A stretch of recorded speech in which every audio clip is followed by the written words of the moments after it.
properly. Hopefully I'm not echoing. Hopefully you guys will let me know if there's a massive echo going around. Houston, Texas, already in the house. Awesome. So today what I want to try to do is break this down into segments. I'm going to attempt to be a little more focused. So initially what I want to talk about, let's say in the first 15 minutes, is why don't we support older applications? Okay, now older applications. Thanks, Chess, for saying it sounds good.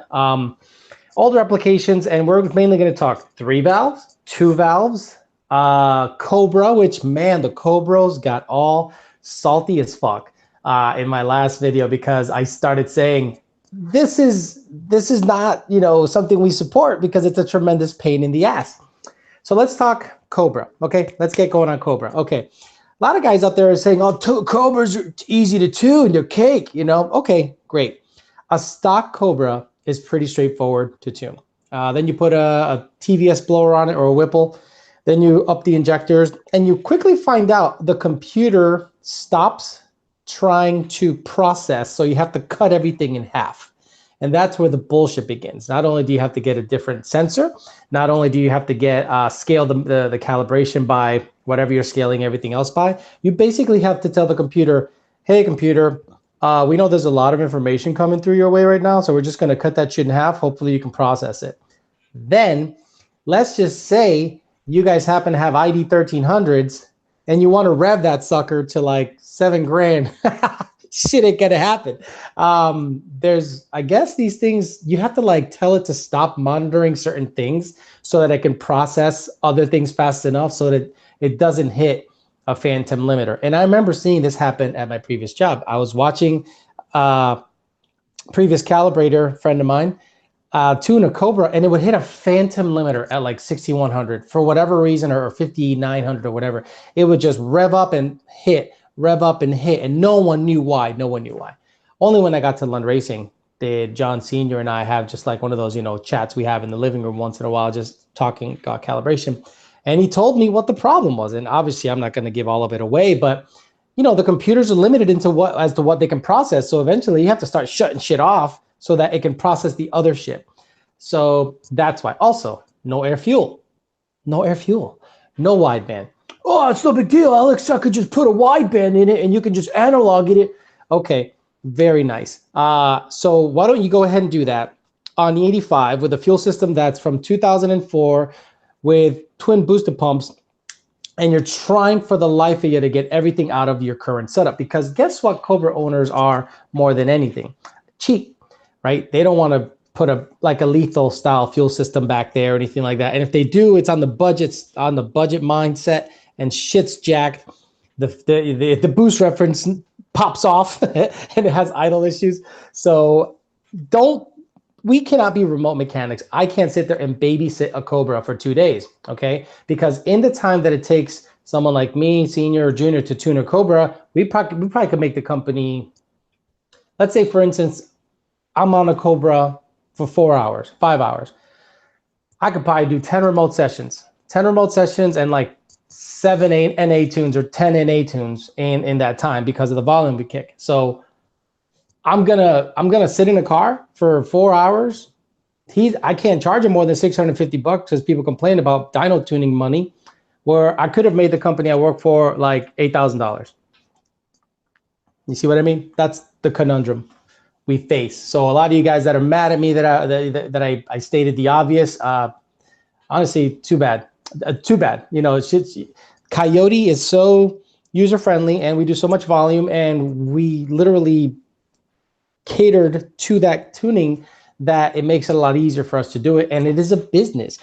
If you're in business dyno tuning Cobras, you are broke. You are out of business because you can't make any money. You can't make any money. We're gonna make $600 a day? No, you're not. Widebands and a new edge. Good luck. Exactly. Widebands and new edge. Good luck. So basically, says no video, just audio. Someone said no video, just audio. I'm looking at myself right here. I don't know what you're talking about. Someone said no video, audio. Can you guys see me real quick? I want to make sure that you guys can see my ass, my ugly mug. This guy's saying that it's that you can't see me, but I can see me. Love my tune so far, but where is the limiter set? Beards and cars. Exactly. So I had that happen a couple of times. A couple of times they said, hey, Alex, what's the limiter set at? And I'm like, well, you have a 2015 Mustang with a Cobra Jet intake, E85 and NA cams. So it's probably close to 8,000. Then they go, 8,000? You go, yeah, yeah. You want to make power? You got to rev it up. Oh, what? Can we set it lower so I don't over rev it? So you want to hit a limiter. Okay. Okay, that makes sense. Full bolt on, baby. Okay, looks like Tony Bolton has gotten so much shit. He's not even, he talks shit about, me hating on BMR, but he's like a Maximum Motorsports nut rider. And he gets in trouble all the time on Instagram. He gets in literal fights with like teenagers on Instagram. I mean, aren't you a grown ass man, Tony? And you're out there getting on Instagram fights with kids. I mean, he literally goes in on them hardcore. So I feel kind of bad. All right, I'm going to try to scroll back and literally tell you why we don't, try to answer some of the questions on the other cars. Everything I said about Cobra goes for 3-valve. Hell, 3 valves. Holy crap. We tuned a 9-second 6-shift 3-valve owned by David Gravel. And it ran well, but, drivability could use some messing around. And ever since he went on E85, the car just, for whatever reason, I don't know if it's a fuel system because he switched over to a return style fuel system, ID 1050Xs, and it goes wide open throttle. It's killer. But it has all these little quirks where one day it drives beautiful, then the next day it doesn't. So again, 3 valves and Cobras and 2 valves. Honestly, we do it on a case-by-case basis. Now, believe it or not, for whatever reason, GT500s are fine. GT500s with a ZT2 package, which is like an aftermarket setup that allows you to have a wideband in the car, and it plugs directly to the back of the N gauge. And we literally tune it like a 11 and up GT500, 11 and up Mustang. It shows air fuel. It shows fuel rail pressure, stock. For whatever reason, GT500s, even the older ones, tune pretty good. And they don't have the same issues that Cobras have for whatever reason. Maybe it's because of the fuel system. Maybe because it's robust and it's built well, or they're just not driven that hard because of GT500 owners. Okay, I'm on the road with a blowout. Oh, Nickel, what happened? You're on the road with a blowout? Jesus, that sucks. Actually, I got a nail in my tire. Somebody's asking me about an update for the 2019 Mustang. Honestly, it's been Fairmont. The Fairmont, I'm trying to get ready for the American Muscle Car Show because Lund Racing is going to be there as a vendor, I guess, a vendor. So I'd like to bring it up and just show it off. It has to be running and driving, so that's my main focus. Then I put the Vortec in the white car, but the white car is not going to get like 10 pounds of boost. The white car is going to get like 7, 8, what the lowest boost I can get, because I'm going to be on pump gas. It's going to be a 12-to-1 compression motor, obviously stock, and I want to be able to run like 17, 18, 19 degrees of timing in it, and I will not be able to do that if I run 10, 11, 12 pounds of boost with Florida gas. So that's the update. Honestly, I haven't really done much with it except drive it every day. Puerto Rico's in the house. Look at that. Everyone's showing up, saying where they're from. Okay, yeah, buddy. The turbo. I have a turbo S550 and a Cobra, both over 1,300 horsepower. The S550 still on a stock ECU and had to go Holley Dominator for the Cobra to process everything. So yeah, buddy, makes my point real simple. And I had another guy say, "Oh, you don't need all that crap. Just get binary editor and all the bullshit." And I'm like, "Oh, okay." So I have to get a completely new, different software, like not stock stuff, not SCT. Not HP tuners or whatever. We don't use HP tuners, but not something readily available to people so I can tune that sucker. Or like, yeah, buddy said, Holley Dominator so it could process everything. Honestly, if you want to tune the car yourself, that's the way to go. Big horsepower Cobras need a standalone, in my opinion. The stock computer is just limited. Hell, Lund Racing's making 1,500 something horsepower with a stock computer on a 15. That should tell you everything you need to know. So Retos Forza says, please an update on the 1950. I just got mine. That was the update. I haven't really done much, brother. I'm going to get the Vortec on as soon as possible. Someone says, I see the handsome bald head. Dream life. Excellent. Alex, talk about the Cobra ECU in the Cobra, and the John Lund's Cobra. Perfect. Okay, so let's talk about that real quick, okay? So John Lund Sr. has a 03 Cobra I think it's an 03 because he says when the story goes, he had his Lightning at the dealership and then he saw one of these brand new Cobras come in on a truck. He bought it right then and there on the spot. So how does that work? Well, without getting too much into the weeds, think of it this way. The Coyote computer needs a couple of things to process, right? It needs a couple of things to actually make an engine work, right?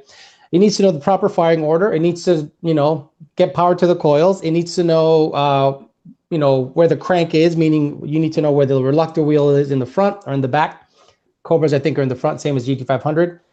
And in theory, a Coyote ECU can run a pushrod 5.0. Think about it. All it needs is a way to fire the coils, a drive-by-wire throttle body, and the firing order. Why can't it control any V8 engine? Why can't it control a V6 engine? I'm trying to think, can it control a V6 engine? Yeah, maybe.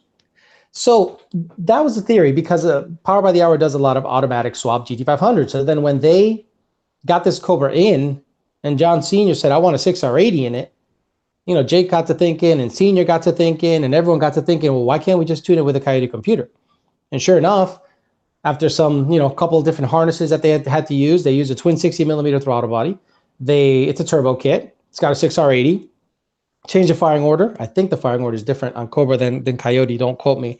I think they used like a GT500 engine harness, if I'm not mistaken, because it's similar. Like when you look at a GT500 coil and a Cobra coil, you're like, these are like the same coil.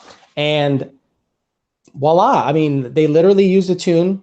It was a injector MAF curve difference from another tune, Wayne Moonjin's car, which is a black 93 Cobra that we tuned with a 4R200, and Coyote with a fluid twin turbo kit. MAF curve and injector change, boom, car runs. The hard part was that getting everything in the cluster to properly work. The speedometer still doesn't work, so they got to play with that. But in theory, any Coyote computer can control anything as long as it has drive-by-wire, knows where it's getting a crank signal, knows what coils to fire, knows the firing order. Why can't a Coyote computer control any V8? Think of it that way. So that was the theory, and it just so happens to have a 6R80 behind it, so it tunes no different than a 2013, 2014 6R80 equipped Mustang with a turbo and a 6R80 with select shift. That's basically how it's being tuned. Someone asked, someone said Pro Charger hate, same. I don't hate a Pro Charger. I just don't prefer them as a centrifugal blower based on the bracketry and the way I think it uses the front sheath to drive the blower.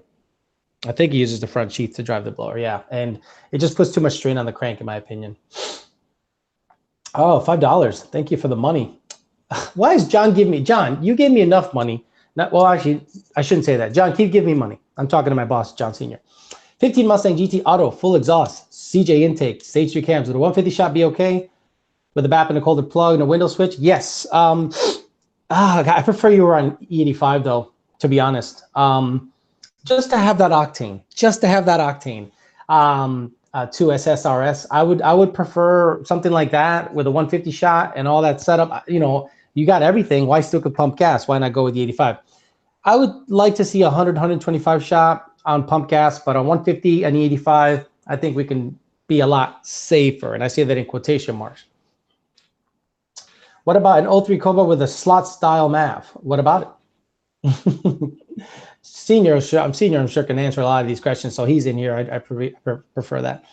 3-valve, I'd rather tune an 03 Cobra. Exactly. So the 3-valves have just been like real weird lately. We've gotten two straightforward, easy setups, and they just keep having issue after issue after issue after issue. And we're like, let's just stop this. The 3-valves is just, I hate them. Look at Tony Bolton trying to talk shit. You're fine, Alex. Thank you. Dinu, Guan. Someone said Bama G tunes for GT500s are the fastest. Okay. And John is answering your questions. Okay, I'm going to stay away from that shit. There's a lot of other stuff. Yeah, there's a lot of other stuff going on that's pretty funny. Gen 3R rumors, VMP question mark, Black Stang asks. I think if you look at the lineage of how VMP works, they've had the Gen 2, the Gen 2R. So it makes sense. I can't really speak much on it. I just know that I saw a teaser video that they put out on Track Attack, and if you look at the haziness of it, it makes you think, okay, they're covering the blower for a reason. I covered the blower in my teaser for a reason, so that's kind of all I can say about that. Satsa Math, Cobra easy to tune. John Lund, have you driven your Terminator to work yet and had, no, it's not up there yet. The Cobra's still down here. We're going to play around with a couple of things. Full bolt-ons, how about you bolt these nuts and call it a full bolt, full bolt-on? Jesus Christ. Horsepower channel. Bama Tune is better than everything. All righty. There we go. Okay, I got to scroll down to the people that actually paid, because I guess there's some people that have paid.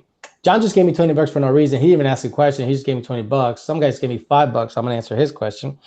Have you ever played Soggy Waffle? Soggy Waffle. Can anyone clue me in as to what a soggy waffle is? Is it a vagina reference? Because if it's a vagina reference, what's a soggy waffle? Packs and Superchargers. What's your opinion on Packs and Superchargers?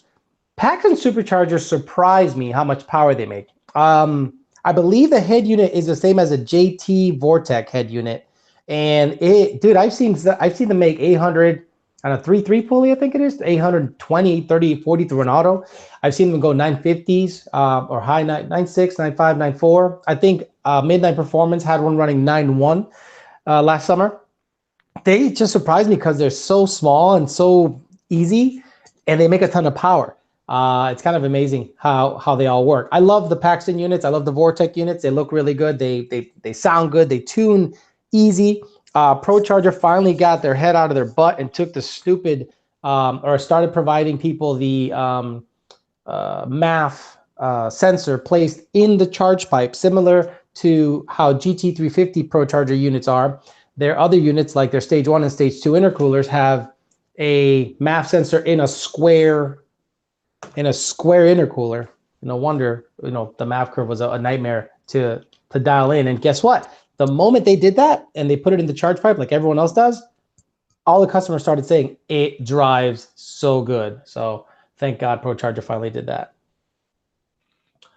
Okay, Alex, which supercharger should I get for the GT350 rated R car? So when I was at Lund Racing, Pat Spina had one of Lund Racing's customers and friend had a Whipple equipped GT350. Holy crap, dude. That thing had, I think, was it a 4.0 pulley or 3.75 pulley and a 20% overdrive? I think it was a 4.0 upper and a 20% overdrive. That bitch rolled, man. I'm telling you, it straight got it. The only thing that made me kind of wonder the longevity is the transmission, but I'm telling you, I got on it on the highway. Brandon got on it on the highway, and we were like, holy shit, this thing gets it. Like, it's probably the best feeling pull out of any car I've felt in a long time, stick shift manual or stick shift supercharged. I mean, a Whipple supercharger, can't really go wrong with it on a GT350 because of the compression with the 85. Don't do that pump gas shit.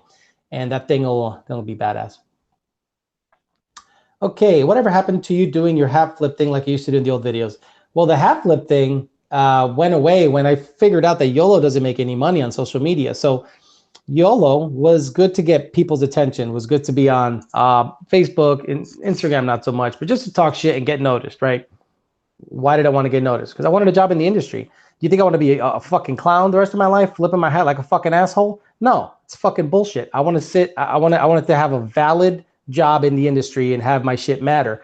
And YOLO got me there. Now, subsequently, people reference me and reference the videos because they got me there. But at the end of the day, he didn't make any money, right? The moment I started making money on YouTube and other things was when I started talking about tuning, started talking about what I do for a living, give you guys information, like real deal information. I could half flip and call everyone a fag all day, but at the end of the day, that's not going to make me any money. And all it'll do is make people think I'm a clown. Like Cletus, right? I'll give you an example. Cletus, he has to keep that shit up forever, right? Because he's Cletus. And he's made a ton of dough. But honestly, I just imagine him sitting home going, oh, fuck. If I have to say, hell yeah, brother, one more time and drink another Mountain Dew, is it really worth it losing all my teeth in my head? Is it really worth it? But he doesn't care. He's just counting the money and he's doing real well. But I want to be able to live with myself. Ah, shit, that's good stuff.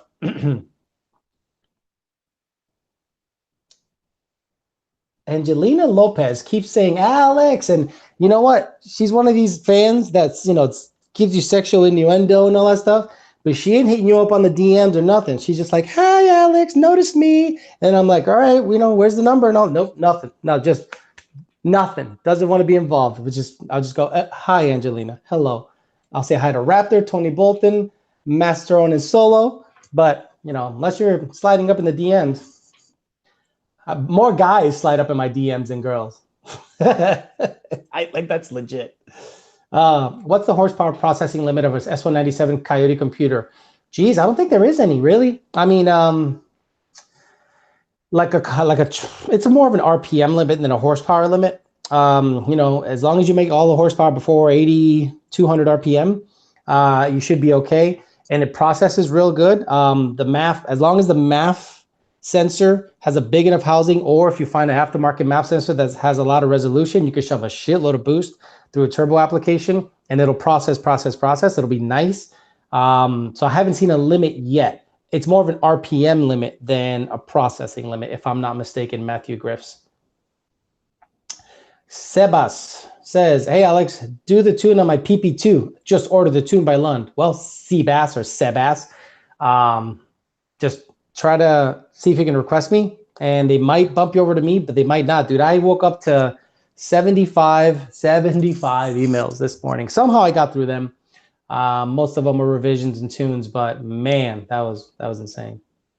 Kurt Muzio says Cletus got old fast. Yeah, I mean, look, the nice thing about Cletus is he's likable, right? He says, "Golly and gosh darn," and I'm here saying, "Fuck you, let's talk some shit." So I'm less marketable. Like Mountain Dew ain't hit me up. Nobody's gonna hit me up to be like, "Hey, let's collaborate on something," and then they hear "fuck," here, and then they go, "No, we're done. There goes the corporate money." So I'm not good for that, but that's okay because I don't have to kind of fake it. You know what I mean? John Lund says, "No more diesels ever." So someone must have said something about diesels.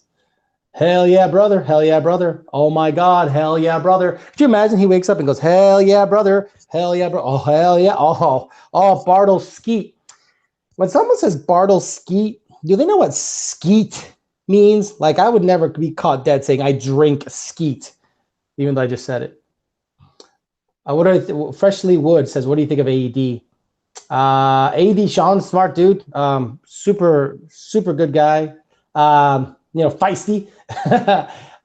Smart, driven, focused, good guy, good tuner. Have nothing bad to say about Sean from AED.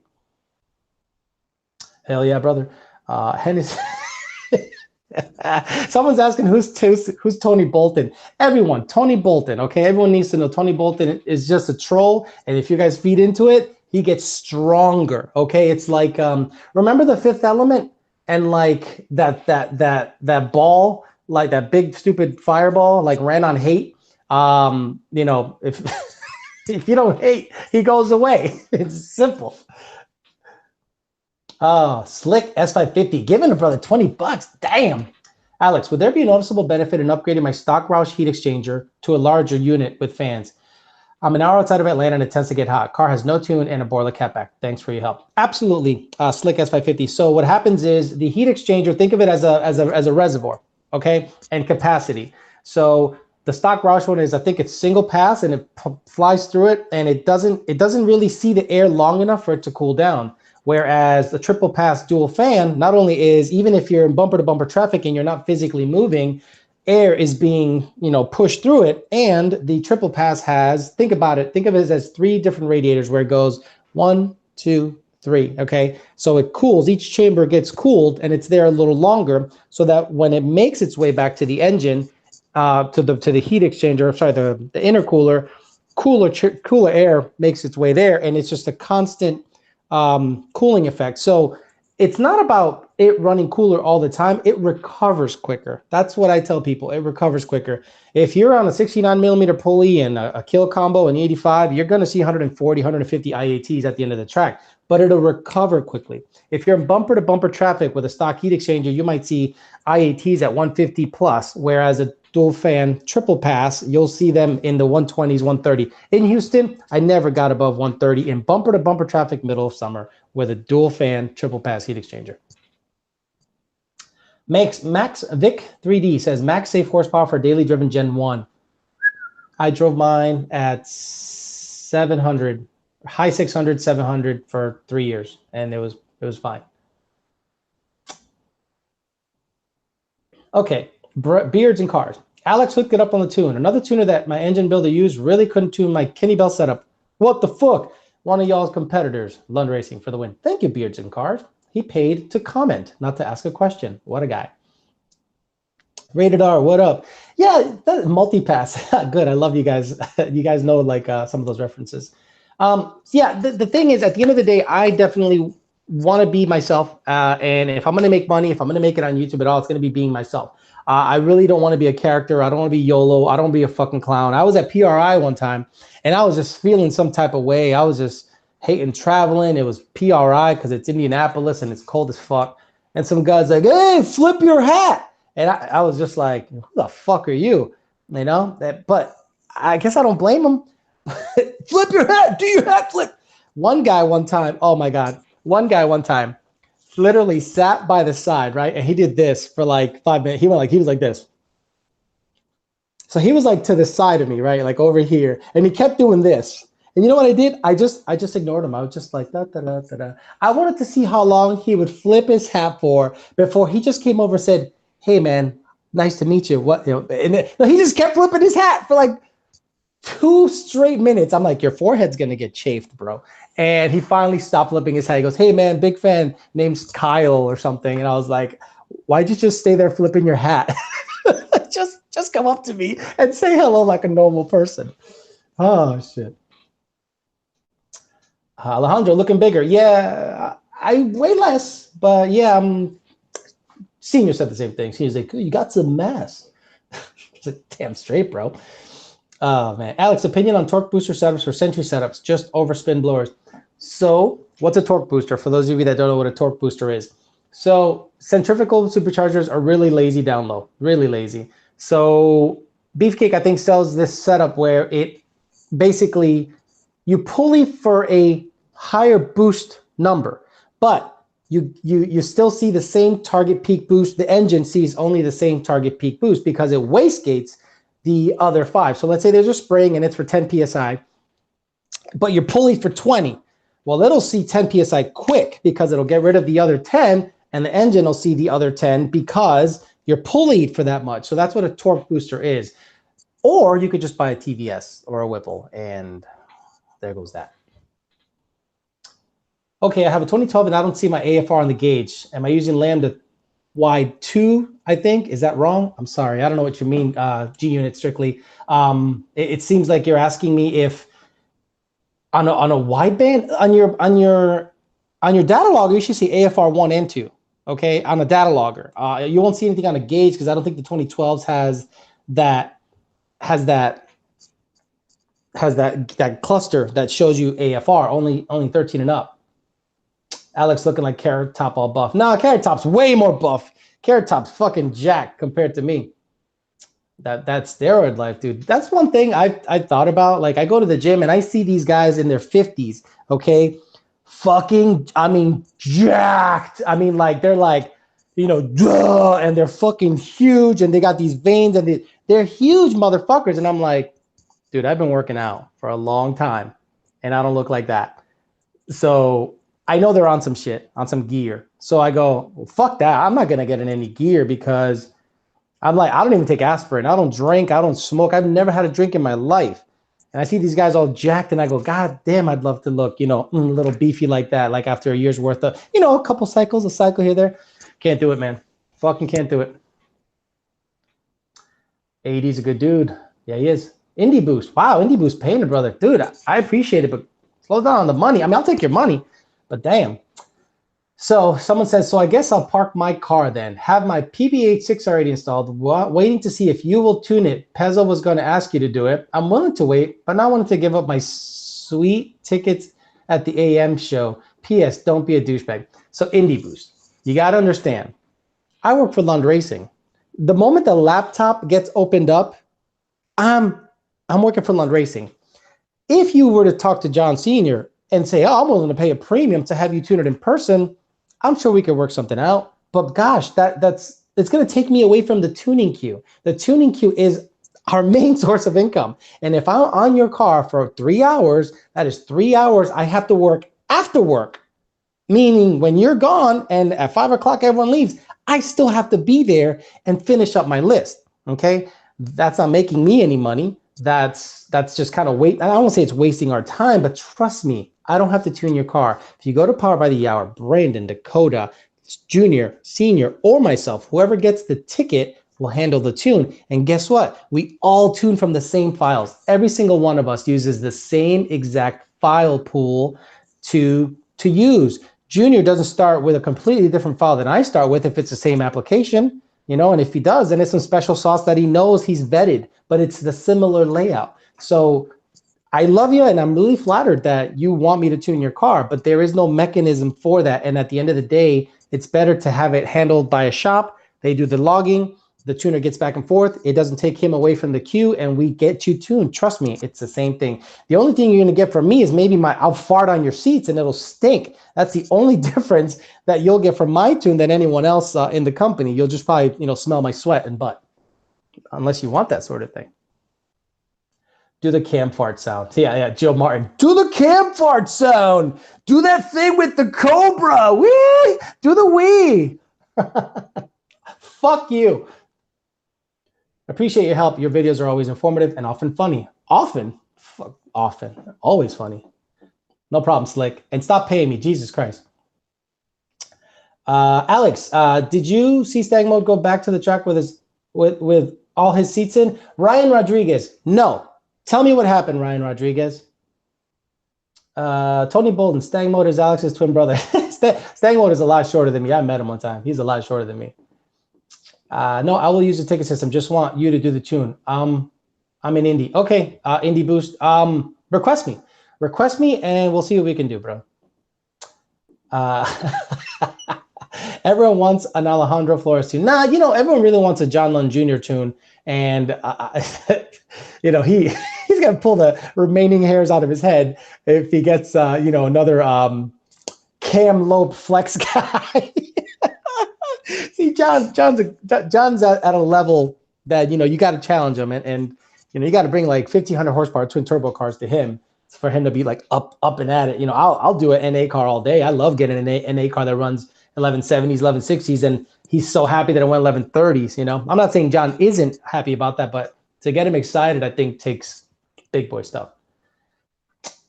So Ryan Rodriguez, he ran like a full second slower than a 10.9 pass.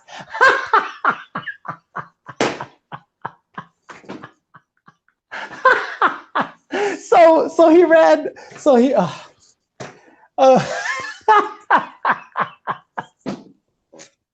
Oh, that's terrible. That's terrible, Ryan. Blame the weather. Shit, I know it's always nice down there in Florida. Yeah, right? I mean, so if I run, check this out. If the red car runs 1150 in 90-degree heat, I'm going to take it to Pennsylvania in the winter. Watch that motherfucker run 3/10 quicker. Hey, man, long tune follower. He says long tune follower. I just ordered my Engage in tune. I bought the IMRC jumper harness for my 18 manifold to swap on a 15 GT. Are you guys confident we can keep the IMRC operational? Okay, Chevy HS, yes. But the issue is going to be this: how you route the vacuum lines and how good the harness is. We have a whole write-up as to how to properly make everything work with the IMRCs. Everything. And it's been tested, vetted. I think Ryan Bond is the guy who did it. I mean, tested, vetted, we got it. We had it before anybody else had. Don't get it twisted.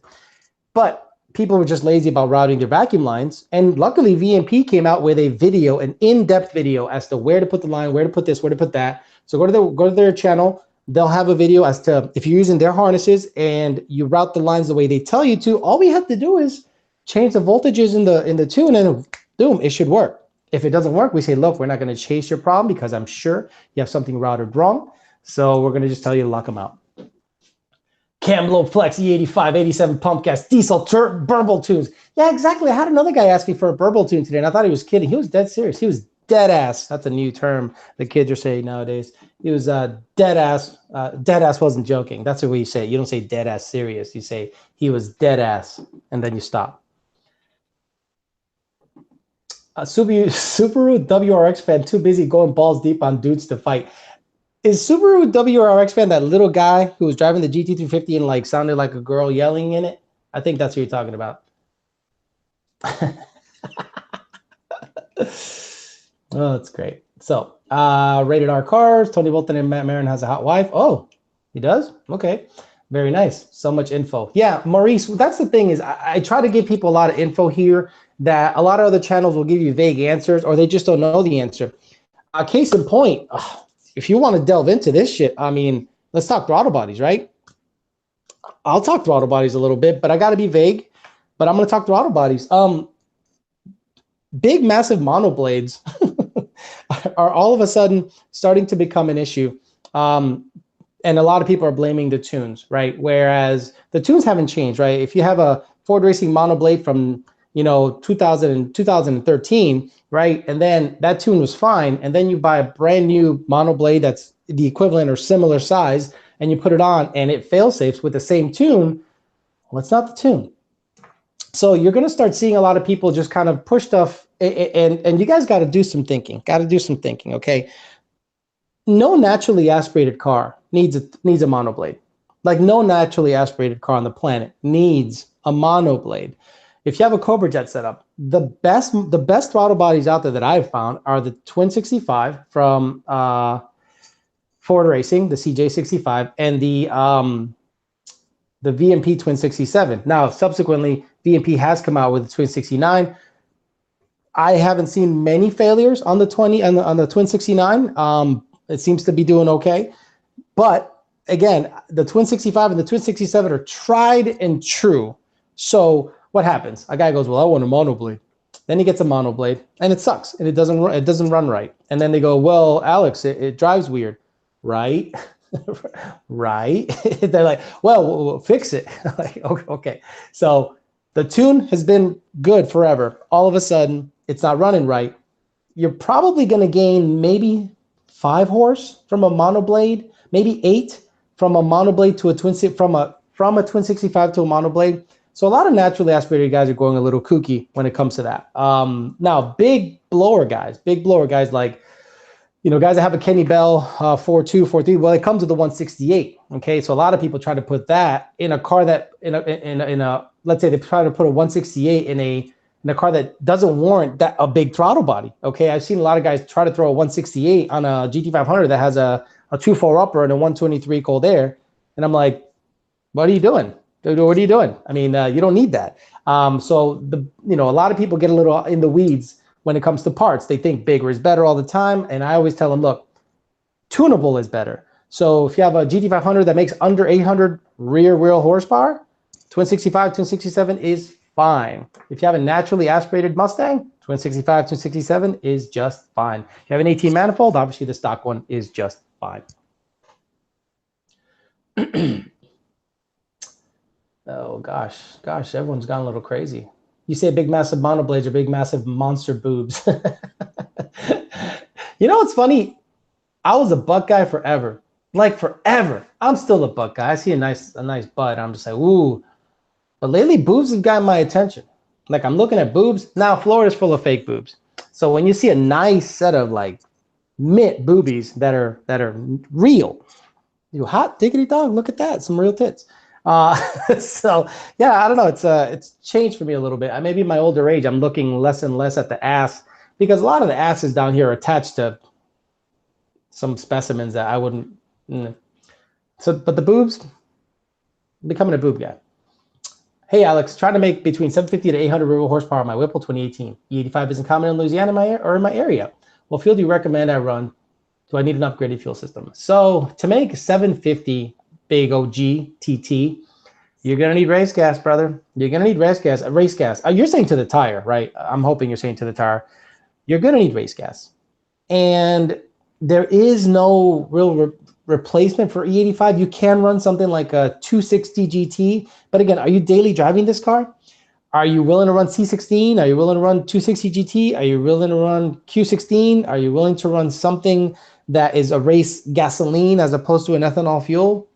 Is it a daily? You know, that's what you got to pump gas. You're not going to make 750 on pump gas in any planet. And anyone that promises you that they're turning off the knock sensors and doing one glory pole and saying, see you later. There is no way you're going to make 750 real horsepower on a Whipple supercharged 2018 car on pump gas. It's just not going to happen.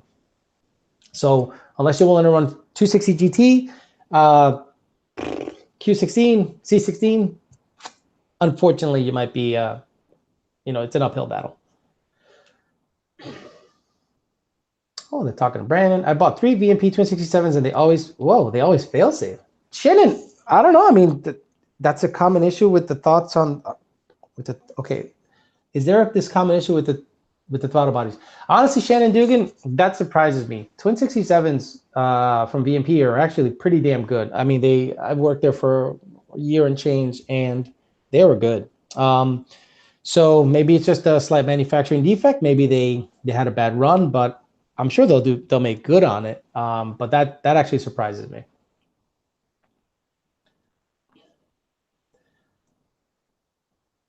Maybe on the 85. Okay, Screamin'03 says about the 04 Cobra video. Why did you use the ZT2 if the SCT can data log with wideband input? Did you use all the extra inputs from the ZT2, or is it an N-gauge thing? At what power level do you ditch the EEC4, EEC5? And at that point, Coyote or Holly? Well, you're probably going to have less of a nightmare tuning with Holly, but you won't be able to run a 6R80 with a Holly, period. The ZT2 on the Cobra was for many things. They analoged a whole bunch of extra signals in. Yes, you can use wideband on the stock Coyote PCM, but the ZT2 setup in it, oh, you're talking about the 04 Cobra. Oh, okay, I'm sorry. You're talking about the 03 Cobra, the red Cobra, sorry.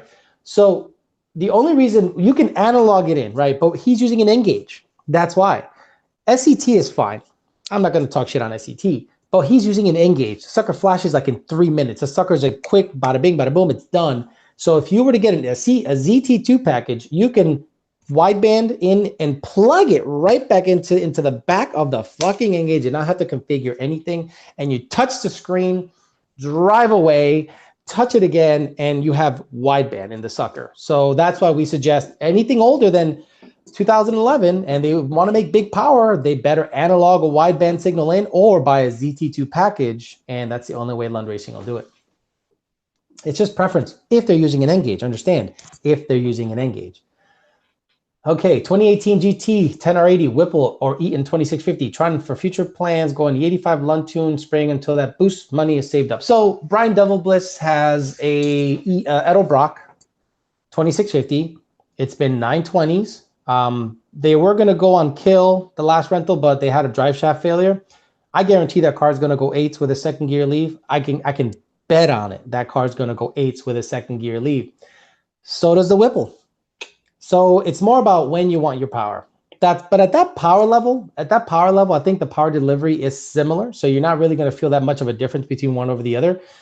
I like the 2650, period. And I'm going to be a nut rider. I don't care. I'll say, look, the TVS power delivery to me is more favorable than any other positive displacement supercharger. Whipple probably has a little bit more up top, but the 2650 Edelbrock it's not staying far behind. And as you saw with VMP units with Senior's car, those things make a ton of power and they keep making a ton of power. So at the end of the day, it's when do you want your power at what boost level? The TVS is always going to hit harder down low.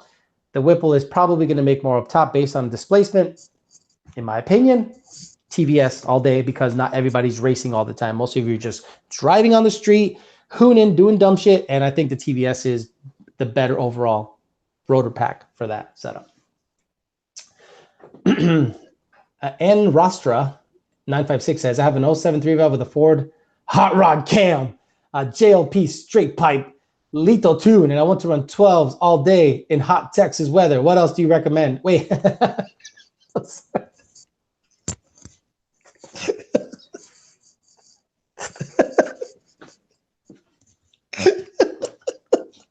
You said 12s? Shit. Oh, I'm sorry. Oh, shit. Okay. Oh, fuck. Okay, so you probably need some weight reduction. You probably need some weight reduction. Okay, sorry. So you probably need some weight. You probably need some weight reduction. If it's is it a manual? 7.3 valve hot rod cams.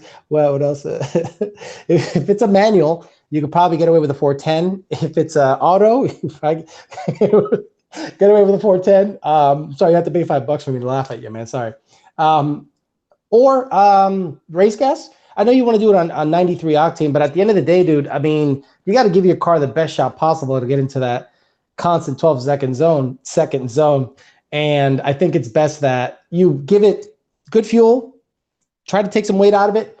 A gear ratio upgrade is probably a good idea. I just don't know exactly what's going on with your car because it wasn't in there, and I'm sorry I laughed for a good couple minutes.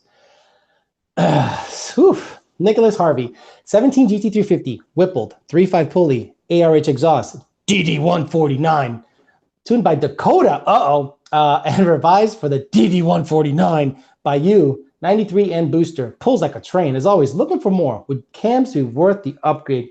You know what? Yeah, wait, a GT350? Do they make aftermarket cams for the GT350 yet, Nick?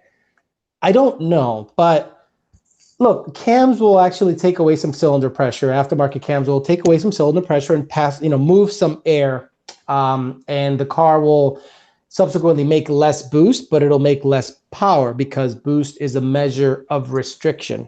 So if you can find an aftermarket grind cams and get us the specs, I'm sure we can whip up some kind of funky cam stuff for you, and it'll benefit, especially since it has a positive displacement unit on top. The 93 and the booster is going to help if you keep good octane booster in it for a long time. Bring the octane to like 96, 98, something like that, or 100, and it'll be happy for a long time. But yeah, cams will benefit. It's just which cam. So we have to look around for what grind, what, center line, lift, duration, all that stuff to best suit your setup. I wonder if GT cams fit a 350, like a comp cam stage 3. Does it fit a 350 head? Why wouldn't it? I don't know.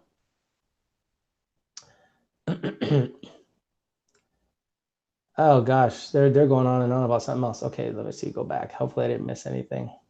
That boy big to get roasted. I'm sorry, DSM Fury. I'm sorry, it just hit me when he said 12. I went, oh, I love him, but I answered his question because he paid. Oh shit. Needs popcorn tune. Another guy asked for a popcorn tune today. I said, what the fuck is wrong with you? 2010 Mustang GT Coyote Swap or GT500 swap. I had a 3.5 with a 2.3 TBS from Kinetic Motorsport. Kinetic Motorsport, good dudes, good products. They have a quality shop over there, and I think it's not the Woodlands, not quite the Woodlands. I think it's the Woodlands. I'm not sure. They're in the northern part, I think, of Houston. Well, hard to beat a GT500 swap if you can swing it. But if you can get a Gen 2 Coyote swap, that's the only way I would. Honestly, a Gen 2 Coyote swap or GT500 swap, you're going to get the same horsepower as torque with a GT500 engine. So you'll make like 600, where the Coyote, you'll make like 600, 490. So it all depends. You want a lot of torque? You want a big old beefy engine? I would do a GT500 one because Coyote swaps are now becoming so common that it's actually cool to see a GT500 swapped anything because it's expensive and different. Believe it or not, it's different. Danny Gutierrez, 15 Mustang Paxton 348, pulley 85, GT350 manifold, ID1000s, 4-level 274s, long tubes, catless. Dude, this guy's got all the right shit. See more roll racing than track. Oh, fuck. I spoke too soon. But I'm wondering if I should change out my gears. I don't know what to do. Danny Gutierrez, you need 331s. The 373s are going to force you to go into fifth to go over 140. 331s, I think you can go over. A lot of people do a 40 to 140 or 60 to 140 or 60 to 160. So I would opt for the 331s at your power level, because I think you could start the roll in second as opposed to third if it's a 40 roll, and wind out third and fourth and stay in fourth through the end of the pull, as opposed to going into fifth. And if you got a manual, you know how hard it is to go 4 or 5 wide open throttle at like 130 mile an hour. Okay, someone asked me a question up here. I can't miss it. It just started with Alex. You skipped my super chat. Don't make me pay you again. DJ Pupolo. Okay, hold on, brother. Let me see. DJ. Hold on. I got you. Because I don't think I missed you. No. Wow, there's Scream. Dude, I didn't miss it. What the fuck are you talking about? No, I'm looking for DJ Popolo. I don't see no DJ Popolo. I think you're full of shit, bro. Where you at? There you are. Genuine Coyote with a Boss manifold, long tubes. Is there a benefit from running the stock intake and a box with a cane and drop-in versus a Steeda 101 JLT of PMAS? So a Gen 1 motor, I think, does pretty well with like a Steeda 101 PMAS or a JLT. I think because the stock box is so small. The only reason I recommended in the last video the 18 cold air is because it measures like 104 millimeter. Like the stock 18 cold air is bigger. So that made me go, hey, this is a good option. 15s are a little small, so I recommend something like not the Steeda or the Roush or the Air Raid is real popular. For your car, I think you'd benefit from like a Steeda or a PMAS for sure. Well, how about the other one? Well, I didn't mention it, did I? All right, I got you, DJ. Sorry about that. Apolonio Topete. Is that a real name? Love your vids. Keep it up, bro. What do you recommend? My build T56 or go with T56 Magnum? My setup is an 03 Cobra, 2.6 Kenny Bell, E85, 667, playing 800 real horsepower one day. Ooh, so I think the Magnum, the bad boy version, right? I think it has a better synchros and stuff like that. So I would go with the Magnum as opposed to your T56 because it probably costs about the same money to buy a T56 Magnum than to build yours. But if I were you, I would do this. Go to Facebook, look up Ben Calamer and say, Ben Calamer, I have a T56 from a Cobra. Quote me a stage 3 balls to the wall, input shaft, output shaft, the badass shit. And then quote me a T56 Magnum. And you're going to have to upgrade your clutch anyway to a 26 spline if you haven't already. So it's one of those things where it's a money game. Which one is going to end up being more cost efficient? Build your current or buy a new? Because if you buy a new and sell your current, you'd probably still be up money. Not up money, but not as, it won't hurt as much. Oh, thank you, John, for answering so many questions. I really appreciate you, John. John Lund Sr. And the Chech is Brandon De Arita, who is a flat earther. Alex likes miniature pigs. Yeah, it's called bacon. Best Octane booster, Joe Daniel. So, Joe Daniel, we've dealt with Boostane, we've dealt with Octanium, we've dealt with Torco. They all work similar. Okay, I wouldn't say one's better than the other. Torco, the only byproduct or issue you'll have with Torco is you're gonna have reddening of the spark plugs. That's it, which is a lot. And Octanium and Boostane, I think you'll have a similar effect, but I don't think there's one that's better than the other. I think they all do the similar thing where they bring the pump gas to about 100 octane. You guys are awesome today, man. Wow, you guys are on it. So John Anthony says, you're gay and your red car is gay. And I read that because he paid me to read that. 1050 injector all day in the Cobra E5. That's John Lund telling people about what injector to go on. Yeah, I started having a conversation today about injectors and how can you tell an injector, what injector is what from the top. And I have a video on my channel. It's called How to Tell Injectors Apart. I was going to cut it in half and then repost it, but I thought that's a cheap way of making some money. So I didn't want to do that. So, you know, I'll probably make a whole new video kind of outlining that. But at the end of the day, all injector companies use a Bosch body. So from the top, they look the same. The only discerning difference from injectors are the length. So tall injectors are either LU47 or stock injectors. That's it. Anything that has a spacer is an ID, a Deech work, an FIC, or an MU52. Like, where else are you going to get this information, guys? Seriously, where else are you going to get this information? What standalone would you recommend? 03 Sonic Blue. Well, Junior's familiar with Holly, and Holly seems to be pretty decent. I can't say that's the, I mean, I wish I was well versed in standalone stuff, because then I can actually give you a good idea. They all kind of work similar. But the funny thing is about standalone tuning is, do you know how much standalone tuning, like tuners, how much they get paid to be at a track to support a car? Like when you go to Lights Out, when you go to World Cup, when you go to all that stuff, you see that one tuner on some badass shit. That guy's probably getting paid $3,000 to $5,000 a weekend to be there. Okay, and that makes sense. Whew. Could you imagine if you have 4 customers at a World Cup event? 4 customers, and you're like, sorry, bro, it's $3,000 to $5,000 each car, and you make 20 grand in a weekend, and they all blow up. Could you imagine? Oh, it'd be my biggest nightmare. Low in age. Alex, local track, adopted a diaper rule. How's that going to affect the heat, oil temps, etc.? It'll be a little hotter, but honestly, the 6R80s want a little heat in them. So do the 10R80s. So do the 10R80s. You don't want to run them cold. Like, I'm not saying like you want to run them at 220, but you want to run them at least at 130, 140. And by the end of the track, it'll be like 160 or something like that, and that's not going to hurt it at all. My 4R200 with a very loose converter ran at 200 all the time, and it never had an issue. Besides, I was snapping shafts and shit, but that's because of the TVS torque. John Lund, stock or aftermarket internals? Okay, he's talking to John Lund. Beautiful. And they all blow up. Bubba Blue read my comment, and they all blow up. Alex, planning on going turbo with my 1550. Is a crossover pipe necessary for a single turbo setup?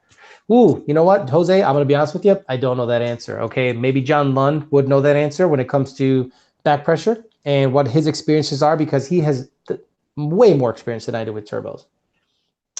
Chevy HS says 15 GT just installed the Corsa double X pipe from my H pipe, and it feels like I lost some torque. Is that normal? Top end feels better though. Yes. You'll lose a little torque with an X pipe, but you'll have more up top, and it'll sound different. You'll have a little more torque with an H pipe, but you won't have as much at the top. Just kind of look at the design, and that kind of tells you why. Jason Biasi. Sorry. I love that he put the pronunciation. Jason Biasi. 16 PP. 16 performance package Mustang. Daily driver. No track use. I love carving corners. What type of boost should I go with? A centrifugal. A centrifugal. This is why. The power delivery on a centrifugal is directly correlated with the power with the RPM. Okay, so if you're lugging the car in the corner and you get into it, you're not gonna, it's not gonna kick you back anything crazy. A Roush supercharger, a VMP supercharger, Edelbrock or Whipple, you could be in a high gear and lug it, and it'll still unsettle the car because of the amount of torque it makes. So in my opinion, I would do a centrifugal, and that's what I'm gonna do with the white car whenever I get done with the Fairmont. And I'll take it to the track. I'll take it to the drag strip, and it should run look, my goal is to run a 10-second quarter mile with it, 1090s, pump gas, and then take it to the road course, take it to the autocross, and daily drive and have a bunch of fun all on pump gas. But in my opinion, I tried to road race my TVS black car, and when I was in the middle of a corner and I tried to kind of get into it and the bypass shut, that thing just lurched forward. It unsettled the car severely, and it wasn't pulling for much boost. So I think a centrifugal is more linear, easier to control, and at the end of the day, best suited for road race applications. Nitrous on Senior's GT500, just some guy.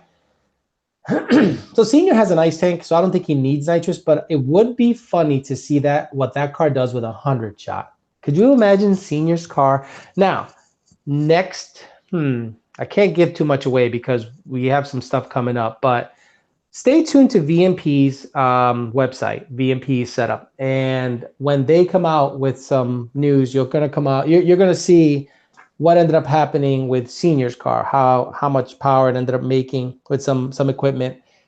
But a nitrous shot on that son of a gun, woo! Even though he has an ice tank and it sees tops 90 degrees IATs, But the nitro shot would be pretty nasty. So you'd probably make another 150 horse with a 100 shot.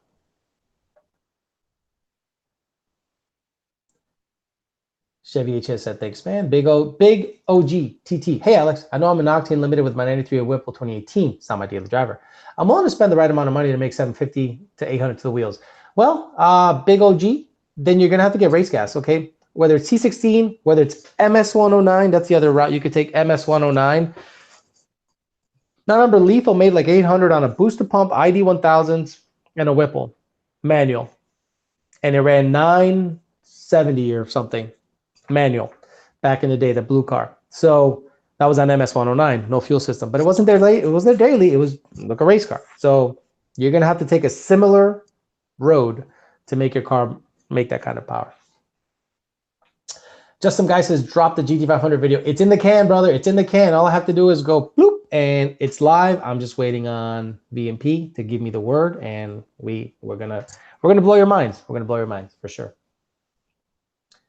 I think most of us are married. Someone says, I think most of us are married. I don't know. Oh, now you're married. Alex, I will feel the difference between my Whipple Stage 2 kit compared to the Lund tune.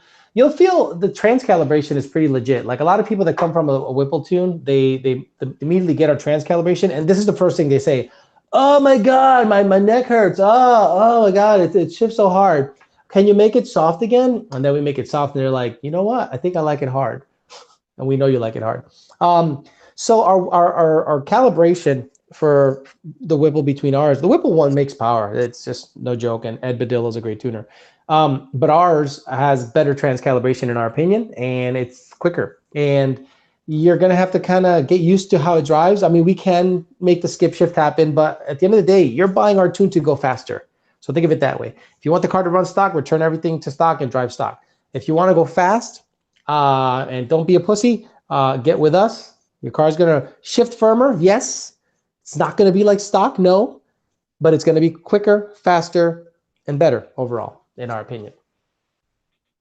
Hey, mate, Todd O'Leary says he went 9.6 at 145. What would I expect to gain out of E98? Nothing. Nothing. You're going to stress out your fuel system more.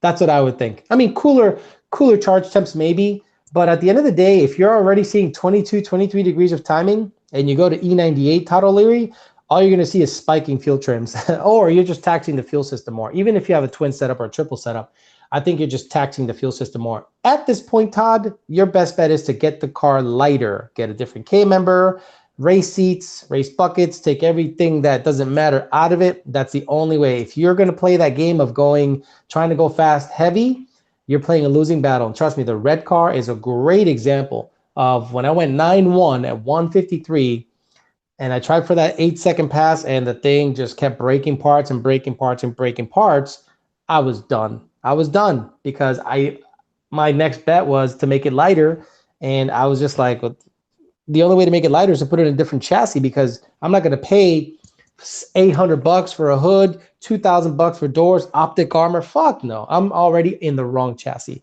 So I said Fox body. So I got the Fairmont. But you're playing that game of E98, E100. You're going to stress out your fuel system more. You might see slight gains, but 9.6 at 145 is pretty stout.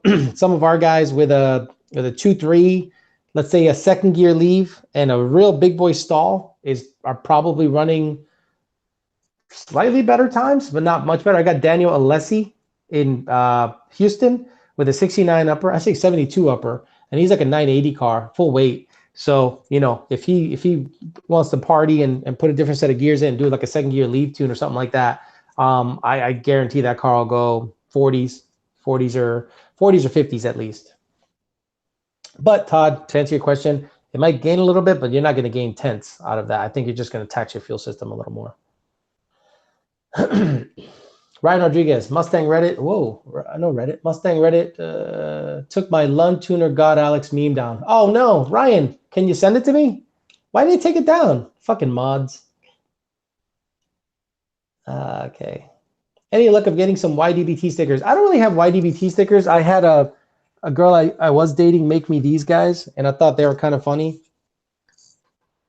A couple of colors don't look all that good. but they ended up kind of coming out kind of cool. And I put a couple up and sorry, the light's kind of shining. But yeah, I was going to do something like that and put something like that out. But at the end of the day, I just, again, I'm a one-man show. So in order for me to process this and ship it to you and all this crap, it's just a huge undertaking. So, you know, I can probably find some kind of third-party company to do it for me and do the shipping and everything. But my first job, my first responsibility is to learn racing. And if stickers and stupidity gets in the way of that, I'll just stop.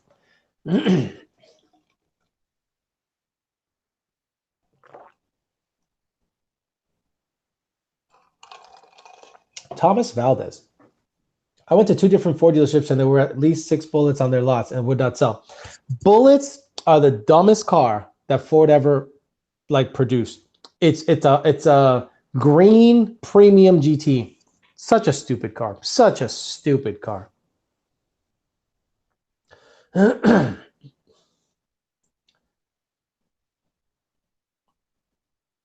Fairmont will be a Gen 2 ECU. He's right. Because Reddit hates anything that depicts a Jesus. Oh, interesting. That'd be funny. I'd love to see it now. I didn't get to see the meme. Share it with us. Yes, please share it with us. Email it to me. Just email it to me on the, if you go on my YouTube, and there is email information there, you can email it to me there. Hey Alex, thanks for what you do. I have a 19-man trans NA boost is not in the card yet. 355 gears, but I'm an old school and want to know if steeper gear are my way to go. Yes. A 19 GT has like a exact gear ratio trans as a GT500, but you can rev to 7,500, 8,000 RPMs. So what does that mean? 410s or 430s?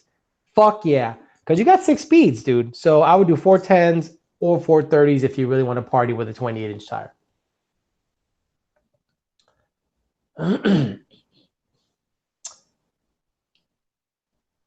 Someone's guessing how much more power the Lund's car made. It made a lot. It made a lot. Robert Torres says, what's good, Bang? Nastang 87X. Yes, Bullet is totally pointless, even with the extra hardware. From a GT250 that's readily available. Right. So they put a GT250 cold air. They probably put a GT250 throttle body. Maybe the intake. Same trans. It's green. It's got nice seats. $80,000 or whatever the hell it is. 50 something. Crazy. Do you know how many 3-valve bullets are out there and they're fucking junk and they're $5,000? Do you know how many 2-valve bullets are out there and they're fucking junk? No one goes, oh, look, a bullet. No, everyone goes, hey, look, a green 2-valve. Hey, look, a green 3-valve. Sure, that's a bullet. Who gives a shit? Okay, I'm going 373 in my 12. Is that cool for going 10s NA? Brandon? Why are you asking Brandon? Brandon don't know shit about going fast. What were your thoughts on the first ever Coyote Swap vehicle? And did you ever think it would become as popular as it is today? Superstock 50. First Coyote Stock vehicle I saw was a notchback that Power by the Hour did way back in the day. Had a Cobra Jet intake manifold, stick shift, and the guy went 1070. And I went, oh yeah, this is legit. Because what does it take to go 10s with a push rod? This guy was a stock Coyote with a Cobra Jet. And that bitch got it with a T5. Blew my mind. Bubba Blue says, I've been watching Alan since he was YOLO. Who remembers the Camaro video? Which Camaro video? There's like 10 of them. Ultra Spark says, how much power does the Blue Goose make now? It's like 1530. And it's going to make more. Trust me, it's going to make more. They're just going full retard up there. Alex, when will the Fairmont come north? So, John Lund, I told Mike that the American Muscle Show, I think it's the 12th. So I said it needs to be done a week before that so that I can test it, make sure it's happy. It's got the shifter, harness. I don't know. I hope Mike's working on it. But honestly, if I don't see any like shit, it's what, the 28th now. If I don't see anything by Friday, I'm just going to have to just bust ass and call in the squad and get it all done because I am not doing this last minute bullshit. It's got to be done 1 week, especially if I'm paying. Got to be done 1 week before I have to drive it up so that I can drive it around, make sure it's good, no leaks, no quirks, no weird shit pops up, because all it's going to do with the American Muscle Car Show is turn on the trailer, back up, be shown, turn on, get back on the trailer, come back south, and then I'll start racing it. No way I'm paying premium for the Bullet. Got a guard metallic with peanut butter interior.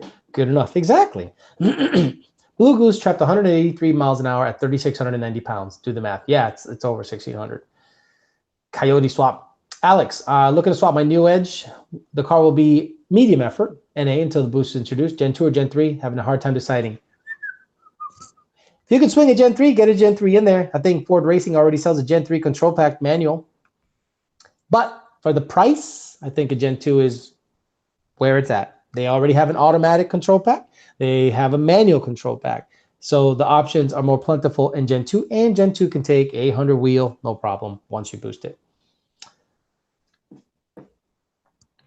Someone's sending video. The Elite Geeks, YOLO will return one day. Hat flip up and all. Yelling, what's up, guys? Elite Geeks, yes, YOLO has to make a comeback, right? YOLO has so much knowledge right now. He's so much in his brain that he has to make a comeback. But it's got to be right, because I can't come out there and talk. I don't want to have YOLO come out and be like a neutered version of YOLO, because, you know, I don't want to get anybody in trouble, you know, because I'm talking all this dumb shit. And I got to make sure that I protect people in the industry, because, you know, now you know some shit. So he's only going to make a comeback when he has to make a comeback. For now, he's going to chill out. It's on vacation. Fluid Coyote Swap Fox Body Turbo Kit. Well, there's only one fluid Fox body, and it is a black 93 Cobra that went 820s. Thing was getting it. Nicholas Harvey says, same guy that asked about cams for my Whipple 350. What about a 150 throttle body upgrade? Worth it for the 3.5 pulley and big boy intake?